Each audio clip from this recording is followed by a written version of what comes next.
আজকে আমি রোস্ট রান্না করবো, তার জন্য রাঁধুনি রোস্ট মশলা নিয়ে নিয়েছি। এখন সবগুলো চিকেন তেলে ভাজতে আছি, একটা একটা করে আমি তেলে দিয়ে দিতে আছি। এখন এটা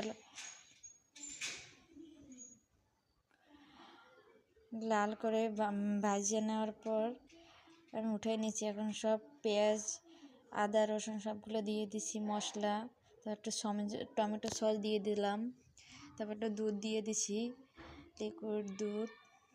এখন চিকেনগুলো ভালো করে কষাই নেব। ঢাইকে দিছি কিছুক্ষণ, ঢাইকে কষাই নেওয়ার পর এই যে আমার কষানো শেষ।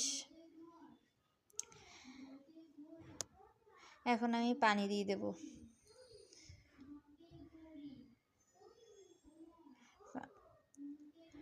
পানি দেওয়ার পর এই যে আমার রান্না প্রায় শেষ। এই যে শেষ